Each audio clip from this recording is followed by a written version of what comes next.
भद्रं कर्णैभिः शृणुयाम देवाः भद्रं पश्येमाक्षभिर्यजत्राः स्थिरैरङ्गैस्तुष्टुवागं सस्तनूभिः व्यशेम देवहितं यदायुः। ॐ शान्ति शान्ति शान्तिः।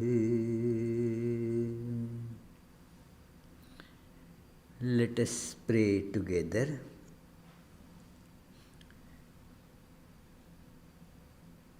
We offer our salutations to the all-loving being who endows all beings with consciousness. We meditate on the Lord, who is the origin of the universe. Lord, Thou abidest in all, Thou art all, Thou assumest all forms.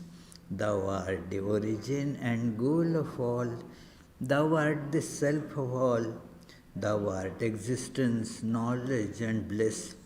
Salutations unto Thee. May the world be peaceful, may the wicked become gentle, may all creatures think of mutual welfare, may their minds be occupied with what is spiritual and abiding, may our hearts be immersed in selfless love for the Lord.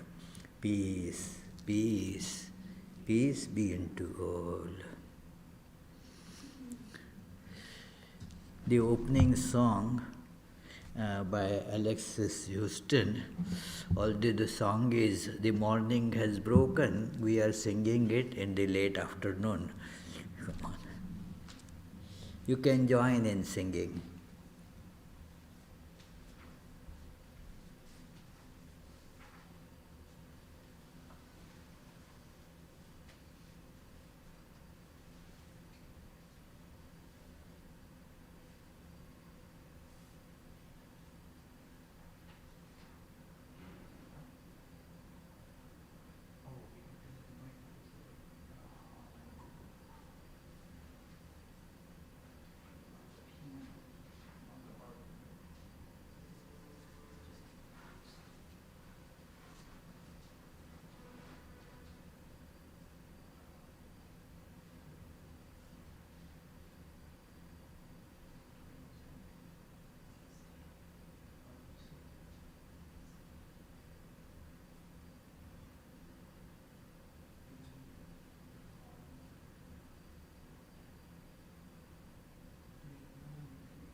Morning has broken like the first morning. Blackbird has spoken like the first bird. Praise for the singing, praise for the morning, praise for them springing fresh from the word. Sweet rains new fall, sunlit from heaven, like the first dew fall on the first grass. Praise for the sweetness of the wet garden, sprung in completeness where God's feet pass. Mine is the sunlight, mine is the morning, born in the one light, Eden's a play. Praise with elation, praise every morning, God's recreation of the new day.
Thank you, dear Alexis.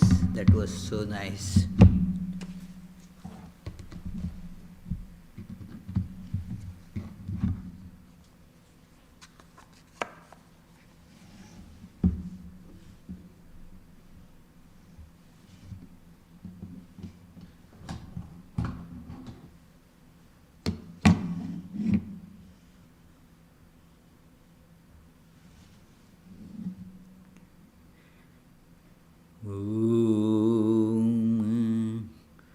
ब्रह्ममेतु मां मधुमेतु मां ब्रह्ममेव मधुमेतु मां ब्रह्ममेधया मधुमेधया ब्रह्ममेव मधुमेधया ॐ शान्ति शान्ति शान्तिः.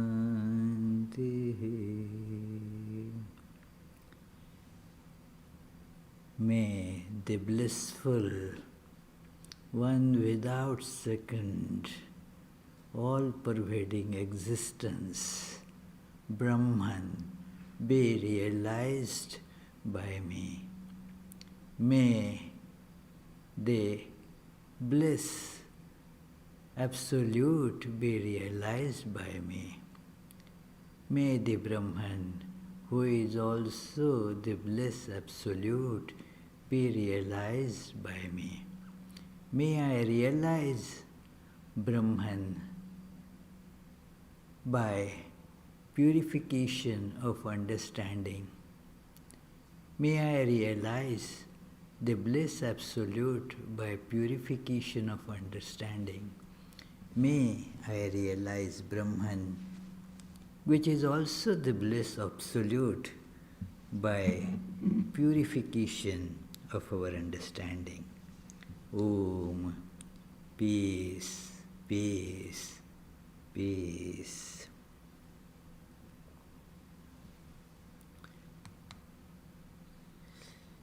So friends, today's topic, of course, is often discussed in various different ways with different titles.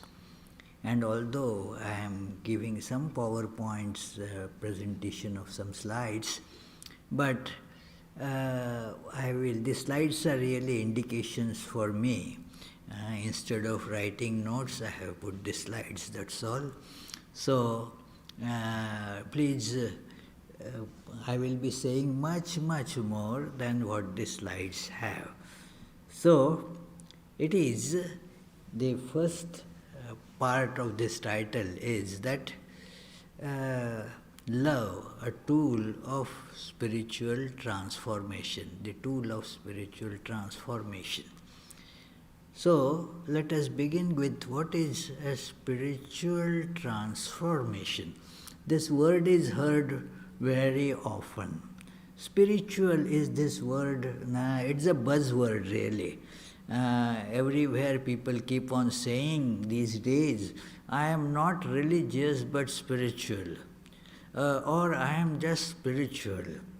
It is, what does it actually mean to be spiritual? Let us dwell a little deep into the meaning of this word.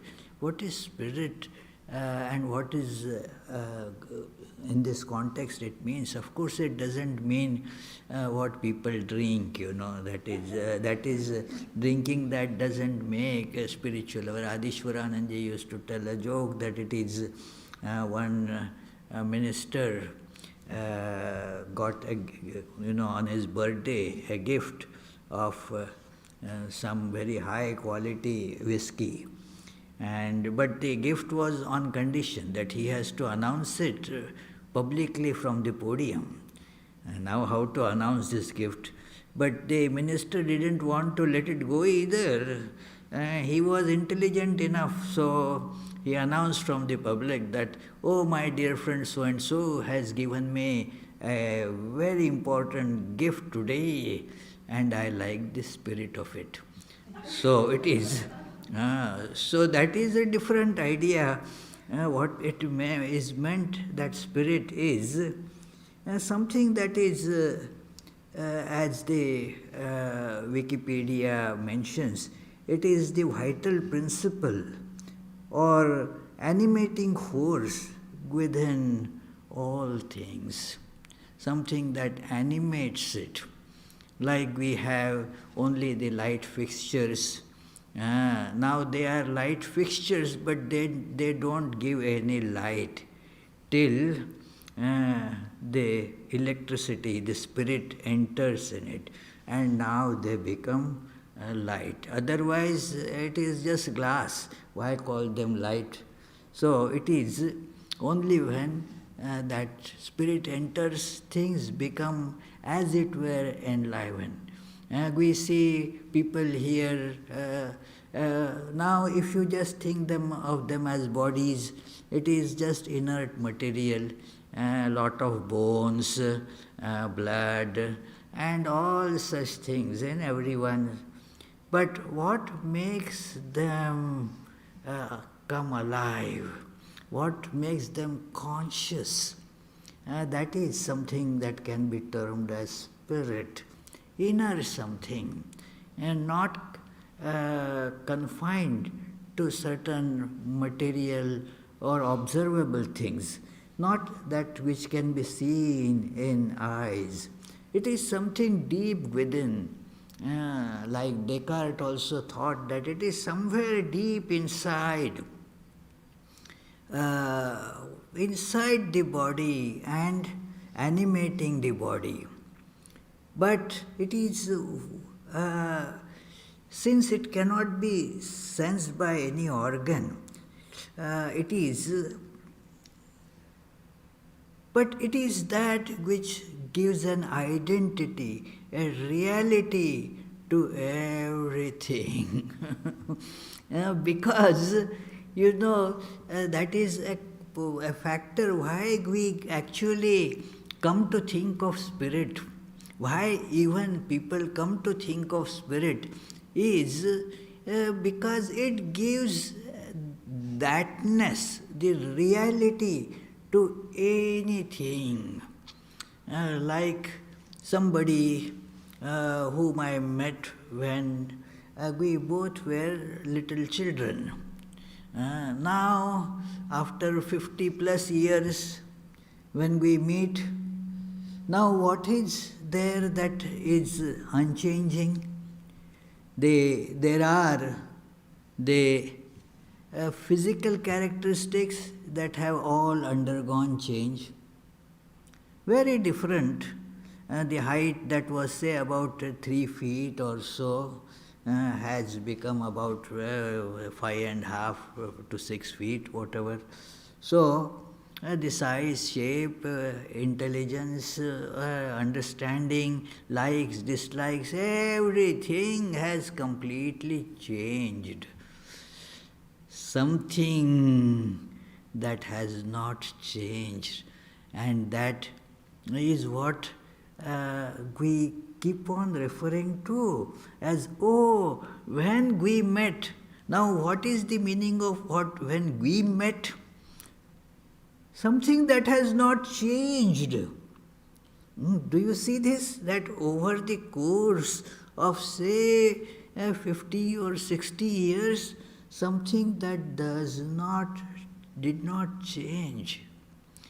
Somebody told that I had come to the Vedanta Society 50 years ago, Vedanta Society of Providence 50 years ago. Now, that person didn't come to this building, not to this place. The outer appearance of Vedanta Society was not same. The Swami was different. But something didn't change. What is it? Well, you may say, I have been sitting on the same chair. Every time I come here, I sit on the same chair. I have been sitting on the same chair for decades. Now the chair undergoes transformation. What that person says, I had been sitting, the body also undergoes transformation, and so forth. So, yet, what is this same thing that you refer to? So, that is what is called spirit. That gives it thatness. Otherwise, everything is changing. But what is that is referred to as that very same thing? It is, that is called spirit. It transcends the changes, the limitations of time and space, and therefore, it is inner yet all pervading, and it is the inheres all matters. All that is matter is inhered by the spirit. It has no measure. You cannot say that, like you may say, Vittal, you weigh how many pounds? Huh? 30? 70 pounds, yeah. So he weighs 70 pounds. How much does your spirit weigh? Who knows, There is no weight measurement to it, no size measurement to it, and no color to it. It is, the skin has colors.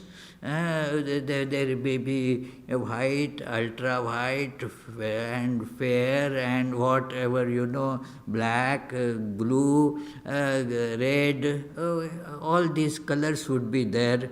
But the spirit is colorless. It has no particular that characteristic that can be sensed by any of our sense organ or mind.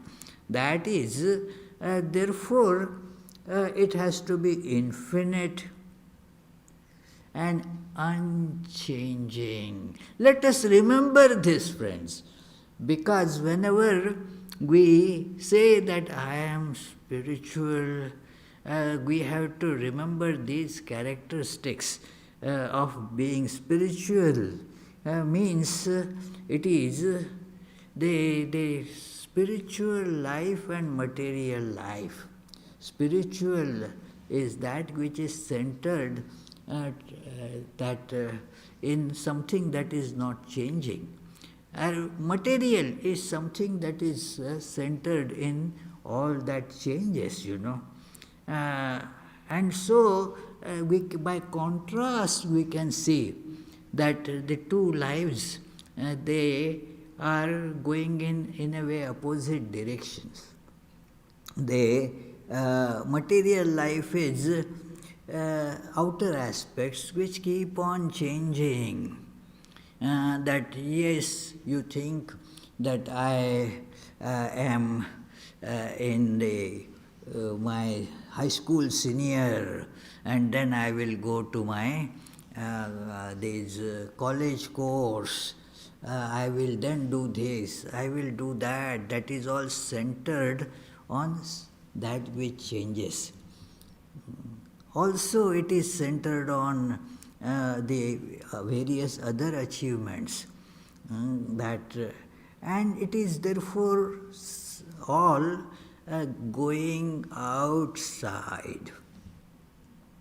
It is, we saw spirit inner, and the material life is where we just run after the outer objects.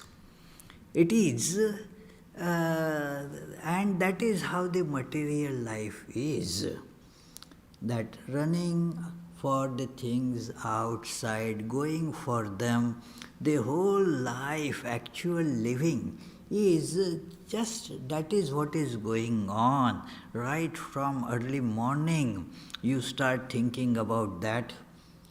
It is, I have to do this today, I have to achieve this today, I have to get a doctor's appointment and do this thing, so I have to buy these things. So all these things, where are they? about the outer world, getting many things from outside. It is, and there are the hopes also about outside.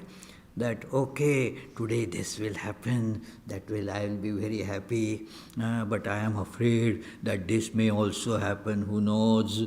So it is all about things that are not inside but outside. Our emotions also are actually outside because we are the witness of those emotions also. We witness emotions, so in that sense they are outside. There is a beautiful book, Drishya Vivek, the discernment between the seen and the seer. Seer and the seen. Let us learn to separate and call them by the right name. It is our Sarvapriyanandaji has given a series of classes on this, very beautiful. So it is the emotions are not really seer, it is seen. You know, oh, that I am scared, means that emotion of scare is being seen by somebody. I am happy. So it is an emotion that you are knowing. It is known something. So it is outer and not inner. So this is how the outer leads life. And spiritual life is therefore centered in that which is unchanging and infinite, is inside everything. It pervades everything as its inner thatness or inner existence. That is this spirit. So, spiritual life is centered around that. So, the material aspect of it is not as important or not important at all. This is the important thing is this. Just to give you an analogy, the analogy is in both ways. It is about the external only, but to see what is more important and what is less important. That like you are taking a long flight going from here to Australia, a pretty long journey. Now, how do you decide that, yes, from New York I want to go to Sydney? Now, of course, which seat I get, it's a long journey, I should get a comfortable seat. Then what food shall I get there? What kind of other service will be available? And so forth. They are the things that you look at. But first thing and most important thing that you look at is that whether it is going to Sydney or not, isn't it? All things are available, very nice food will be being given, and the prices are very low, and then you will be given a nice first class seat and great food. But it is not going where you want to go. What's the use of it? So it has to, first thing, most important thing is, it has to go there. So when we look at our life, various these achievements, they have some importance. But the most important thing, if we discern, is in none of these, and that is the spirit. We want to have bliss in life, peace in life. That is the most important thing. So therefore there is this, you can see there is this need of transformation. There is this need for transformation that is felt, at one stage. When people, children, I don't mean physically children, many or most, let us say, the adults also are just grown up babies. That's all. Physically they are grown, but their mentality hasn't changed from being that little babies. They're spiritual babies because they only think of the external. Their joy is in the external. Whether my favorite team wins the game or not, whether my favorite candidate wins elections or not, whether I get this thing to eat or not, whether I get A in my exam or not. That is how their joy is put in the outer things, and therefore it comes and goes. That is what almost all people are, whether children or grown-ups. So in Kathopanishad it is called, therefore all of them are called Balaha, children, babies actually. Paracha kaman anuyanti balaha te mrityoryanti vitatasya pasham. It is why the transformation, that is the question.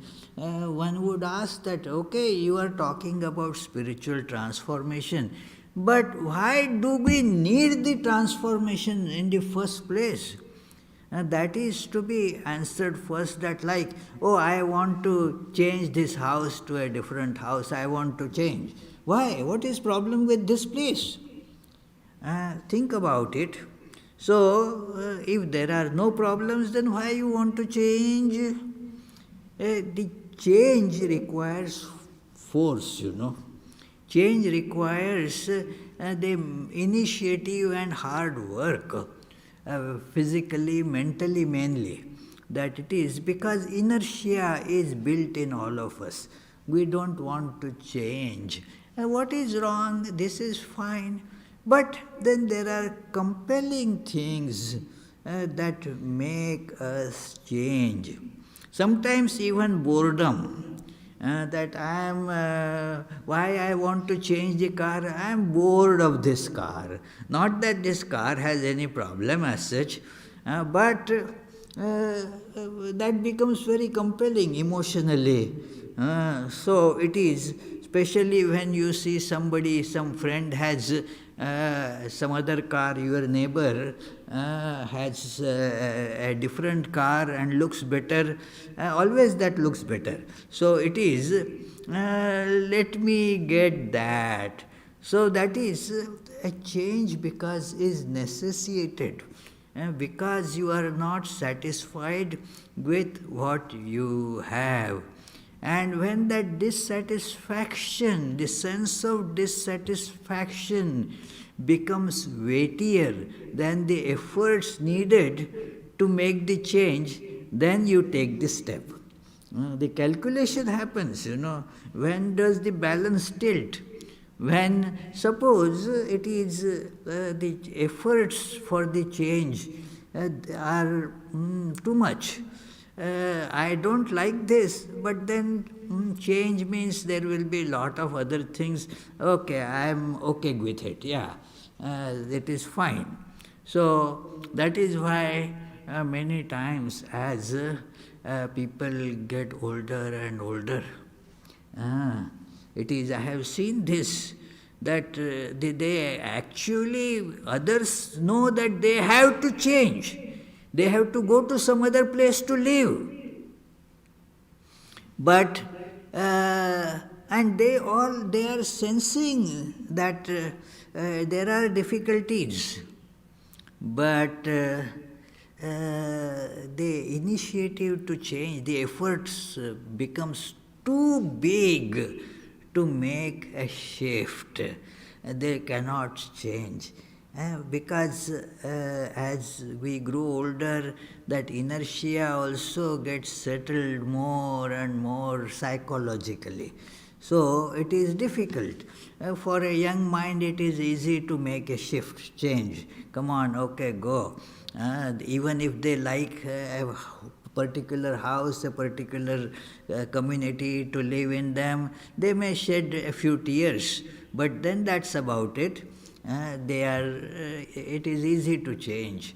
But the older people, as they get older, everybody, it is that as we grow older, things become more rigid and it makes it difficult to move. So therefore, that is another reason why this transformation has also to start early.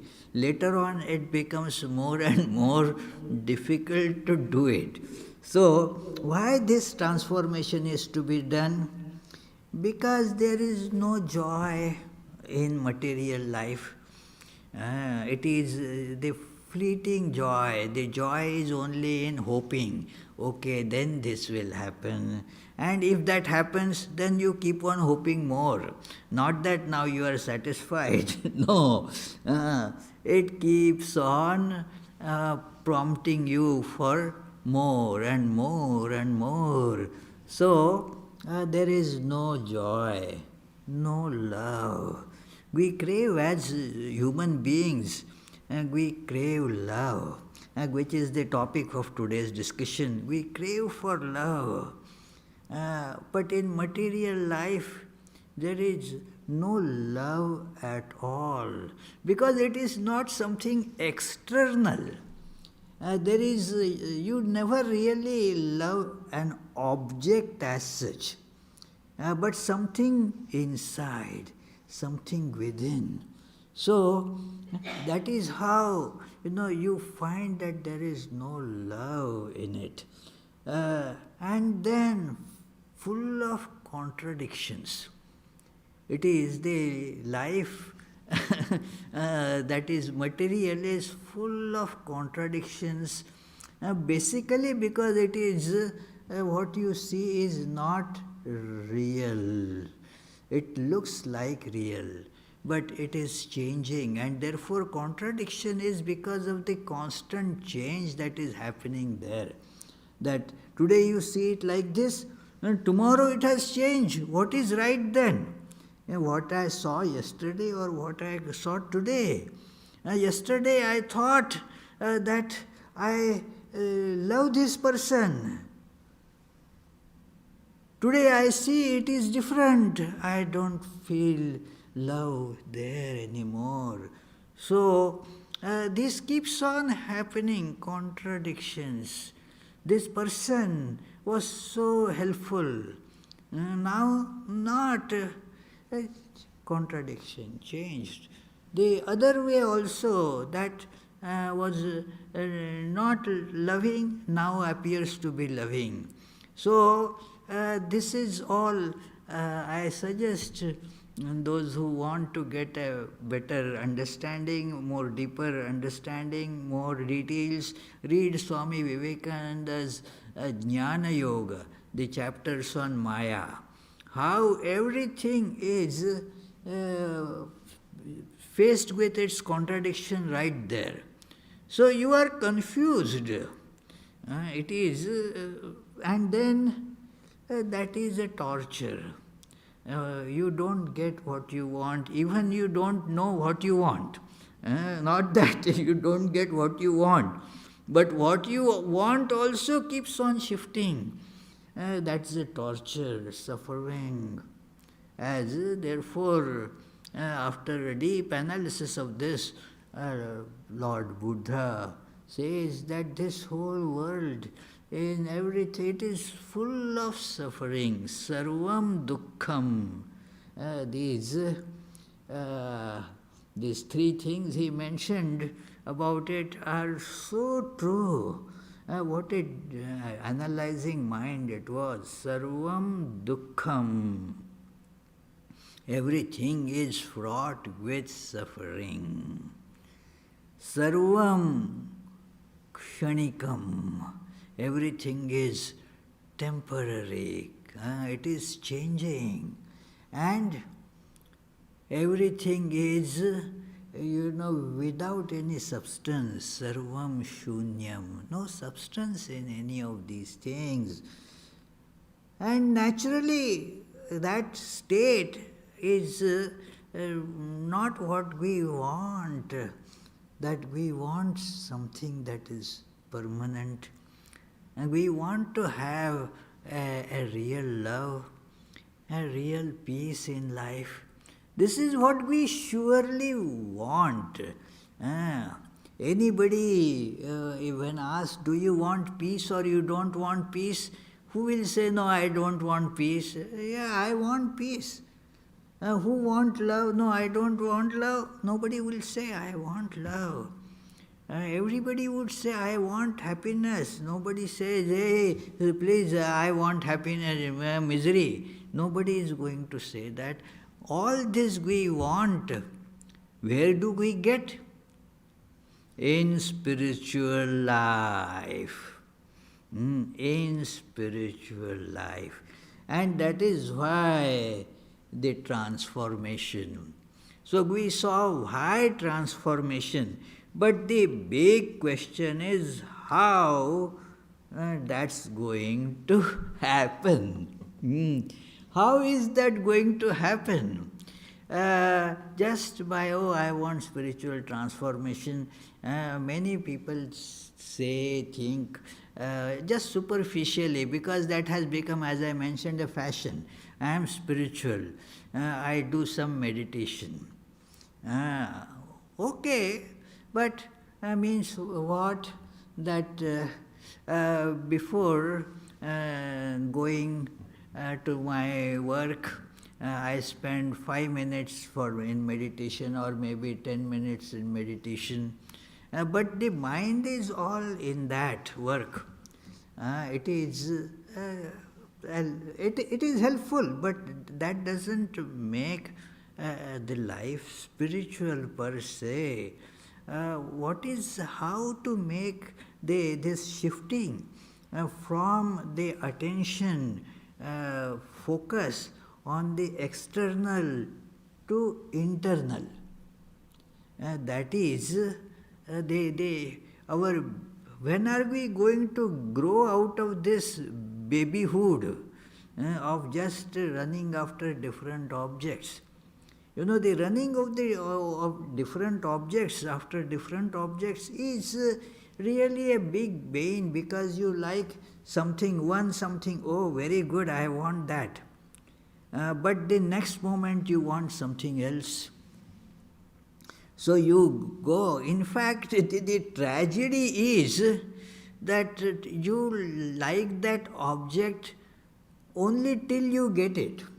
Till you get it, you are running after it. The moment you get it, you want something else. That is how it happens. It is told that, look, before you get it, it is why you like it. It is now the body doesn't have it, mind has it. And so you feel like getting it. Now when the body gets it, now the mind has lost it. So there is no interest left anymore in that object. So that is with everything, external objects, their nature is like that. So therefore we now only should concentrate on how really can we become spiritual. That is the sign of a healthy mind. First, why has been decided? I want to be spiritual. I must go for this transformation. That is now accepted, done. Let us not look back at it. That is done. I want that. Write it, carve it in our heart. I want that.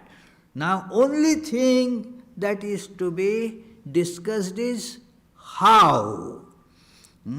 So, after why, let us see how. It is what is the essence of spirituality. From there, you get the how also.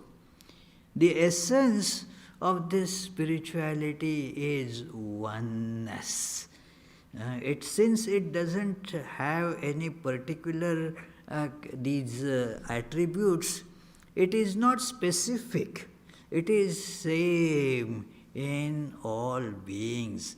It is one. And so it is. What is the oneness? Oneness inherent in everything. It is that is the inner quality of spirituality. Inner this thing, understanding of spirituality is oneness. It is, many examples are given, like they say a water drop or a water bottle or a big lake, Ontario or whatever, or the ocean, all water bodies. Their shapes are different, sizes different, but the content as water is the same. So that is how the spirit, everywhere the spirit is same. It has no shape or size or weight of its own. So that is, and that what is that oneness? What is the tangible expression of oneness? That is what is called love. Love is where you feel oneness.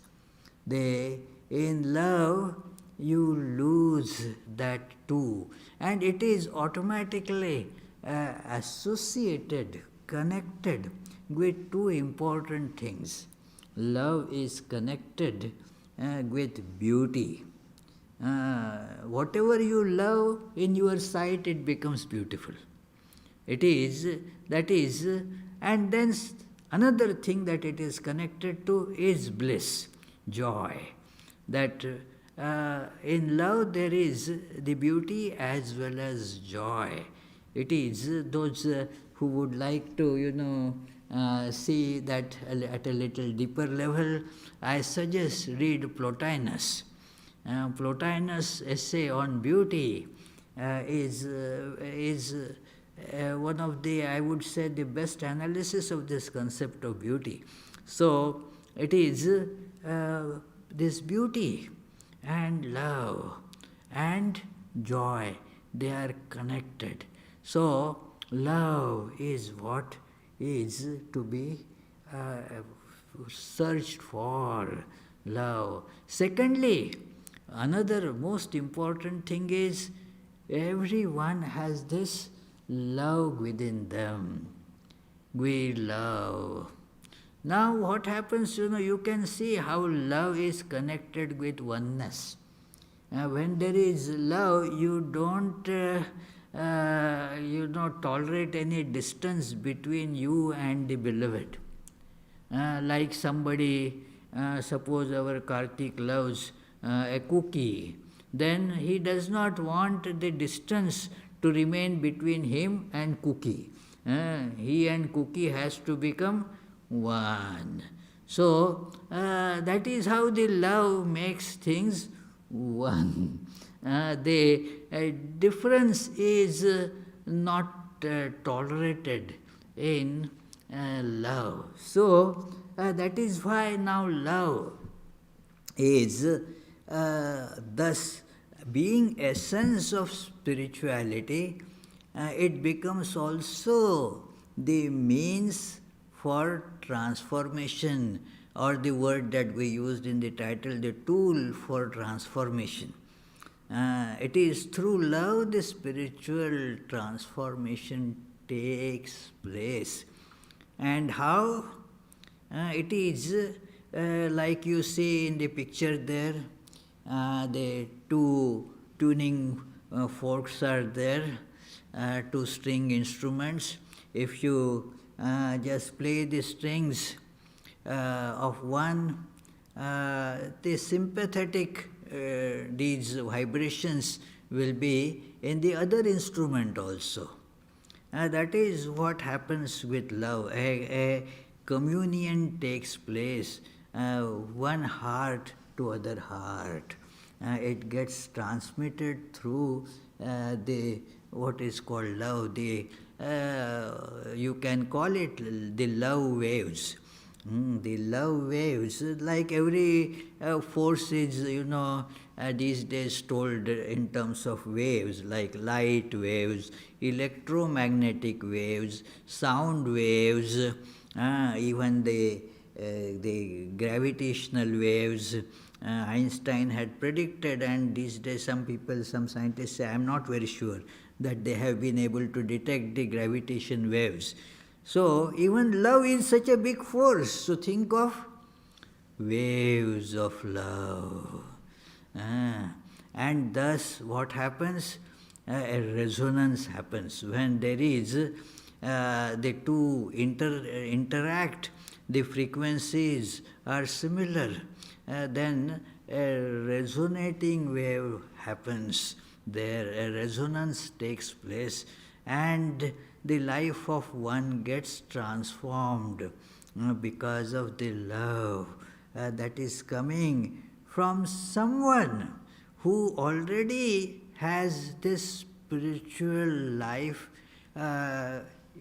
completed in that person.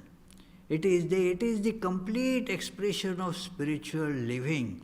And when I am near that, there the love is automatic because of oneness. As I see that in ignorance we feel this is one and that is another. Because we look at the matter, we are materialists, whatever we may call ourselves. But as Swami Vivekananda says, at least those materialists, they are honest. What we can say is we want to become spiritual. But being materialist, what happens is I see I here as different from I of Prit sitting there. We are different. But the one whose life is actually completely centered in spirit sees that it is same.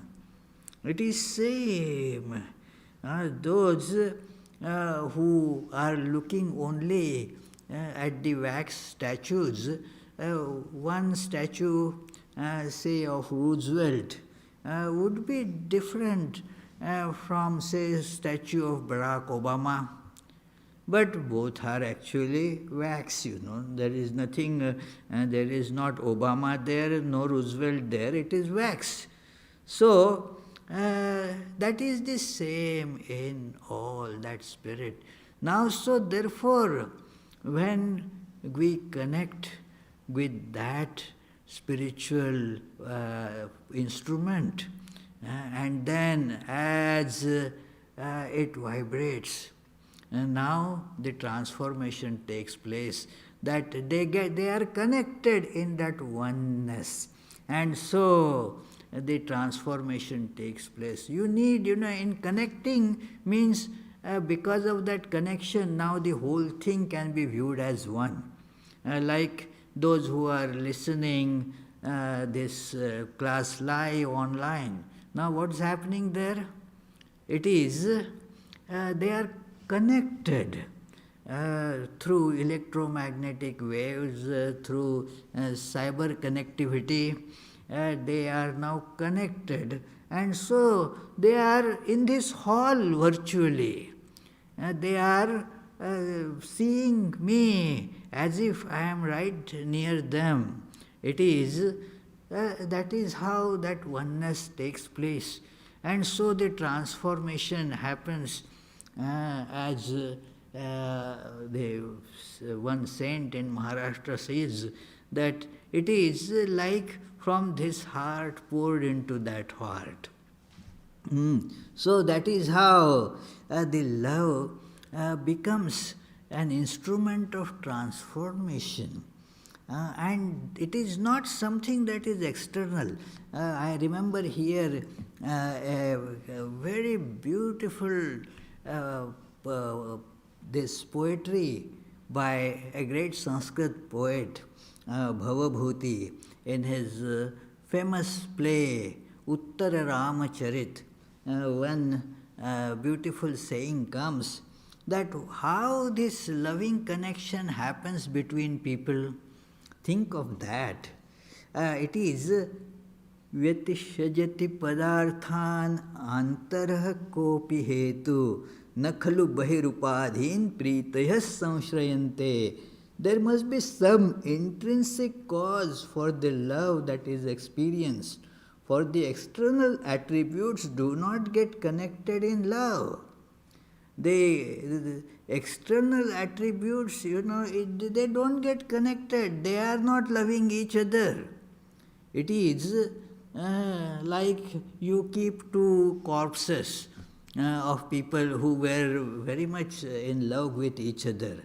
Now the corpses are not going to have love for each other. It is, so the externals, they don't fall in love with each other. There is some intrinsic quality, something that is inside, that is making this feelings of one getting shared by others. The happiness of one becomes happiness of other. Suffering of one becomes suffering of other. What is it? So, and that inside that is the same self, that is the inner thing. So, this is where we say that the loving transformation happens. And those, the readers of various mystic school, these saints of various religions know that how the lives of those saints, it was transformed through love, and therefore they proclaim that love is the instrument. I quote from the Cloud of Unknowing, a great mystic Christian text of about 13th century or 14th century. There is no name of the author. But what it says there is, after giving what is this cloud of unknowing, and he mentions there, remember, the intellect is not the instrument, but it is the love is the tool. Through love it can achieve this piercing of this cloud of unknowing. Through love it can be achieved. He very powerfully mentions that I want you to remember that it can never be done by intellect but by love alone. Love is the instrument. It is Hafiz, the great spiritual poet, Sufi poet of love, therefore says, love, you can love. The problem of you, that why you are not getting love, is you are heckling for the price. That is means the material things, what you will gain, what you will lose, and so forth. Love is there for you to get. Just stop heckling and it is yours. So that is the nature of love. In the Holy Mother's hymn that we chant, we say that it is, how is your effect, Holy Mother, how you get this transformation done? Snehena badhnasi manosmadiyam doshan asheshan saguni karoshi. By love you bind our minds. And then the transformation happens. How? All doshan asheshan saguni karoshi. so many, infinitely many follies that we have get converted into virtues. Because the direction is changed. So that which was a folly now becomes a virtue just by change of direction. And how it is happening? Through your love. That is the potent force that does it. Swami Vivekananda mentions this about Sri Ramakrishna. There was a discussion going on when all these his brother disciples were at the dilapidated house in Baranagar. They started the first monastery there, and then they were discussing the different special features of Sri Ramakrishna, and Swami Vivekananda says, for me, he was LOVE, concrete love. And he mentions that otherwise, why should we leave our parents and all our dear relations and friends and come there? His love was much more. Whatever is the love, stronger love, you will get attracted to that. So, had the love of the parents been stronger, then why would you leave parents and go to Sri Ramakrishna? The love of parents, howsoever deep it may be, there is the idea of it is connected, it has that selfishness, even if they are not looking to get something out of it, but just that is there, it is therefore there is that limitation there. So it is the characteristic of true love do not become applicable there. So therefore you see why Sri Ramakrishna's love became so powerful, because it is true love. It is, and thus they were, all the brother disciples, they were weaned away from that and became together, on the journey, on this spiritual unfoldment and spiritual ministry, as it were. And so I am quoting from him, Swami Vivekananda, I am what I am, and what I am is always due to him, that is Sri Ramakrishna. Whatever in me or in my words is good and true and eternal came to me from his mouth, his heart, his soul. Sri Ramakrishna is the spring of this phase of the earth's religious life, of its impulses and activities. What deep, tremendous words are these, friends. If I can show the world one glimpse of my master, I shall not live in vain. If we see Sri Ramakrishna's, that how Vivekananda perceived him, later on he remains that how much I would fight with him, how much I would criticize him, and yet his love did not wane at all. The love of other people, it was waxing and waning. Sri Ramakrishna's love remained constant, and that made me his slave. He has that beautiful poem also about it, that I am slave to you. So this is how we see that love brought about this big transformation. It is a great lesson if we read, the transformation of Narendranath into Swami Vivekananda. Narendranath to Vivekananda. What was the force of transformation? Like you have, say, raw potatoes and cooked potatoes, a transformation, isn't it? Now, what made that transformation? There is the fire that became the instrument of transformation. So, Sri Ramakrishna's love became this transformation. So, and that is the characteristic when you become actually spiritual, when the transformation to spiritual life starts happening. One thing that can be seen is that you get more love. You get more love, and thus you get more bliss. These are automatic happenings, you get more bliss, you get more peace in life. So, the proof is right there. What is the proof? Okay, try and you will see, you will get the proof. What is the proof that this medicine works?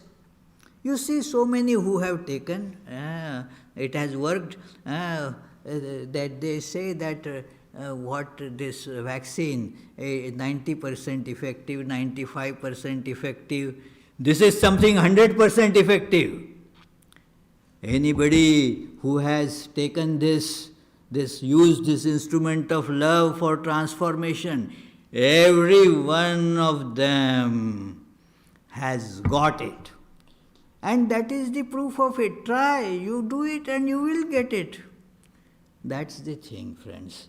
So, thank you very much. Let us hope we get this loving connection with Sri Ramakrishna or any saintly life, and then that's through that saintly life, let us transform ourselves in the right direction to spiritual life.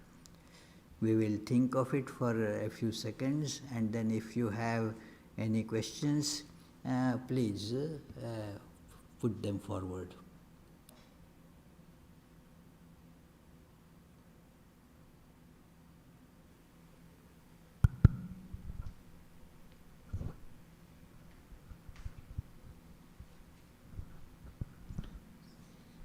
Any questions? There are two questions, Maharaj. First question from Abhijit Champanerkar. Pranam Maharaj, how can we use love to overcome the problem of slackness or resolve and effort, that is pramad? Oh, yes. That is where the love becomes, you can see how it is so instrumental. When you love something, then for that your lethargy goes away. If like a child is just not able to move, say take example of our Vitthal, he doesn't want to do things, he says, I'm tired, I don't want. Tell him that if you come now, I am going to Taco Bell, I will give you chalupa. Then his tiredness will go away. Oh, okay, I am coming. Oh, but you said you are tired, isn't it? You don't want to. No, now my tiredness is gone. Why? Because of the love, The love makes you, come up. The lethargy that goes away because of love. Also the pramad goes away. That is another question he has asked. Pramad means being careless and not paying the full attention to things. When you have the love, you will that love will make you to be very, very careful, particular about doing things in the right way. Now, this being careful is important, and it will happen not immediately. The inertia you can see is going away quickly, but this requires more practice, because this callousness, carelessness, pramad kind of goes into our muscle memory. And to get it out from there, one has to do the practice, it is like that example, that if you are riding on the elephant, and then if you want to go somewhere on that sitting on that elephant, the point is that that elephant also must go, otherwise how you go? You are on that elephant, so the elephant has to move. So this, our body is like that elephant.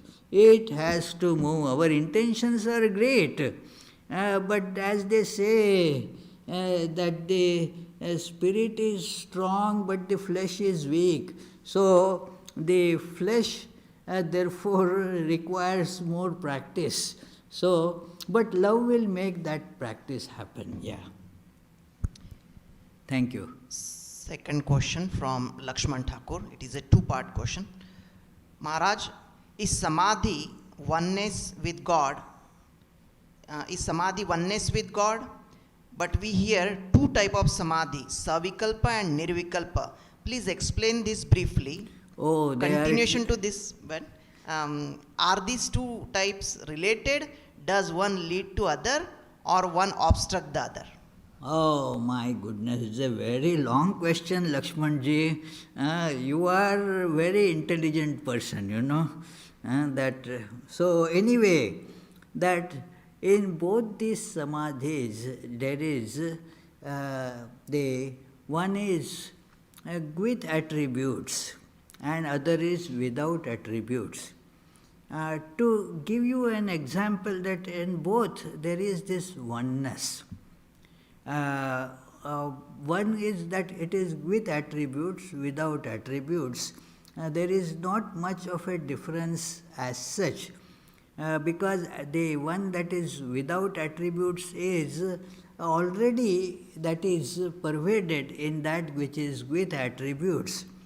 For example, when you are sipping tea, then you are sipping tea, but the taste of the tea, how much the quantity and all that you are aware of. So these are the attributes. You are aware of these attributes too, while being aware of this tea, which is a principle, a concept which is without attributes.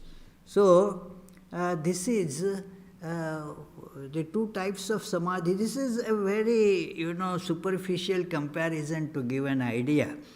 The Nirvikalpa Samadhi and Savikalpa Samadhi, Sri Ramakrishna used to have both these. He used to call that, it is Swami Sardananda calls Bhava Samadhi. That and they are different, but different means just as the tea in this cup or in that cup. So when you are thinking of cup also, it is Savikalpa with attributes. When you are not thinking of the cup, it is Nirvikalpa Samadhi.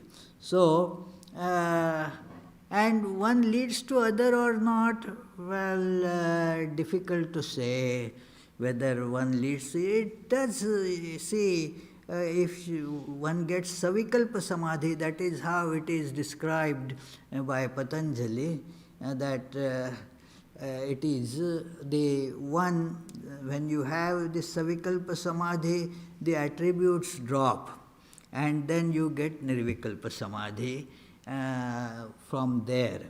It is like you have the cup and tea in that, then afterwards, as you drink, the cup is unimportant, the taste of the tea is important, you appreciate the tea. It is, and thus the cup becomes secondary. So similarly, as you are in this Bhava Samadhi, feeling the attributes of this divine experience, Savikalpa Samadhi, those things drop and the essential divinity is perceived, the attributes are gone, and thus one merges in the Nirvikalpa Samadhi. I will be able to tell you better when I get those. Yes, Prithvish, then Ajay, you. Swamiji, it seems that love and knowledge, they go hand in hand. Because we cannot develop love for something unless we have knowledge in it. And it's a kind of vicious circle. So if we have some interest, like I know more, I develop love. And as I develop love, I get to know more. So it's a vicious circle goes on. Oh, it is vicious as you mention it, but it is. Huh? Not in a bad sense, but Yeah, it is a virtuous circle. Let us put it like that. It is virtuous circle rather than vicious circle. That it is. So you start with any, and then the other will also develop with that. That is why the temperaments matter. There is the Jnana Yoga temperament and the Bhakti Yoga temperament. Swami Sardananda calls it Jnana Yoga temperament Neti Neti path, not this path. And then Bhakti Yoga temperament, this path. So, and he shows how you go by any path, that the other also starts developing with that. It is you reach the same goal where you have the love and knowledge both. If you go by love, you have love and then the knowledge also comes automatically. They develop together. One loves not exactly, that person doesn't have the knowledge, maybe zero knowledge. If you think of it with the accepted norm of knowledge, he has just a feeling of devotion, and I have seen such people that they don't want to think of it, is or is not or is whatever. Our Swami Adbhutananda is the great example of it. He didn't want to discuss anything. If there is a discussion of God, he wouldn't participate. If somebody says that why do you not participate in these discussions about God, he would say, why talk about that which is already there? We not need to talk about it. So, because that was his temperament, and even at the Latu Maharaj, of course, is a great example, but even in many people, they start with devotion. They have already an inner feeling, because God is as such our reality and love is innate. So, not that you need to know before you love for everybody. It is, there are other temperaments, they are more analytical. So they first know and love. That it is, but this is how how you put them in sequence. Both are okay, but both are necessary. If you have only one, then it becomes a degenerate thing. Knowledge without love does not lead to God realization, and love without understanding, as it progresses, if the understanding doesn't dawn, then it becomes only mere emotionalism. So the two are like that. Yes, Ajay? They say that one cannot begin spiritual life until it's finished with experience. So It is? they say that one cannot begin a spiritual life until he's finished with experiences of life. So I'm trying to understand. Oh, okay. So now, what is the factor that determines the different rates at which people finish with experience? Well, question is very interesting, and it is, I understand it is difficult to put it in proper words. The question is like this for the web listeners, that it is said that unless you are done with your other experiences, you cannot begin with spiritual life. So, and then at what rate this happens? that slipping away of the this material, these tendencies, material-centered life, and going to this spiritual life. How this, at what rate does it happen? Very good idea. It is difficult to tell rate. It differs from person to person. How much intense the discernment is there, how much intense loving connection is there with that, with God, that depends. That determines how fast it happens. For some it becomes so fast, quick. For some it takes long time, it doesn't happen. Swami Vijnanananda Ji, the material was so ready that he didn't meet with Sri Ramakrishna much, just a couple of times. But that was done in the first meeting. All the experience that he had in a couple of meetings, all was done for him. So it happened very fast. For some, okay, it may take lifetimes, who knows. But it happens. After all, the direction is more important. The speed or the rate is not that important. It will, material life will get gradually replaced by the spiritual life. Now, unless it is those experiences are complete, it is true that they have to get eliminated.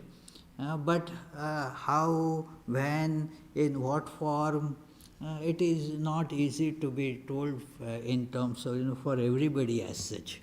Yeah. So, thank you, friends. And then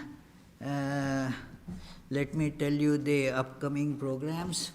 There are coming week two very important programs. That one is on Thursday.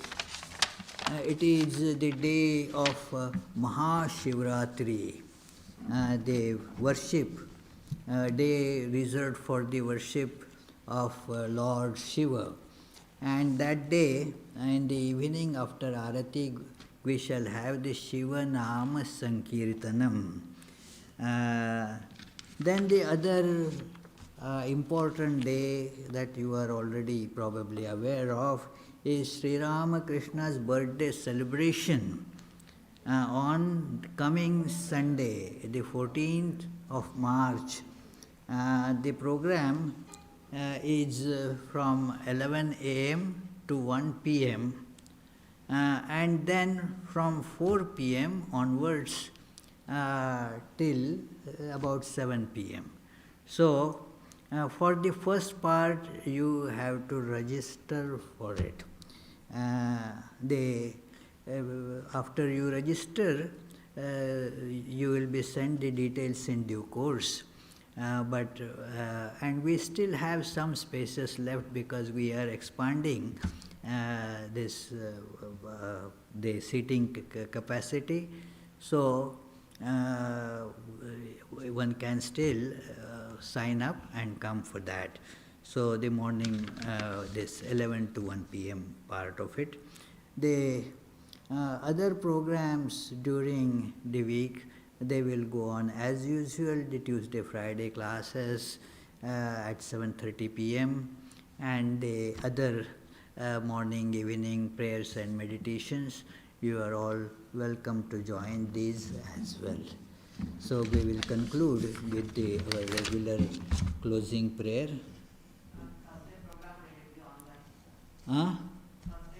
No, Thursday program will not be online.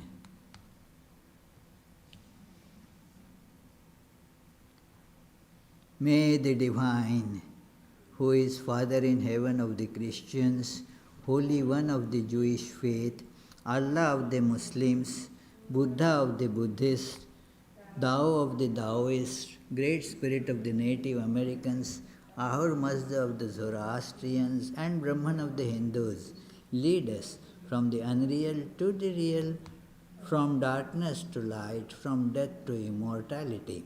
May the all-loving being manifest himself unto us and grant us abiding understanding and all-consuming divine love. Peace, peace, peace be unto all.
concern.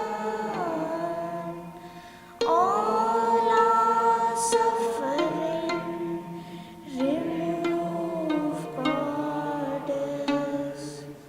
O Mother Divine, our love to you. Victory, O Mother Divine, our love to you. Blessed Mother Divine, our love to you. Blessed Mother Divine, our love to you. Blessed Mother Divine, our love to you. Jai Shri Rama Krishna Dev Ki Jai. Jai Shri Sarada Devi Ki Jai. Jai Shri Swami Vivekananda Ki Jai. Jai Shri Buddha Deva Ki Jai. Jai Shri Jesus Christ Ki Jai.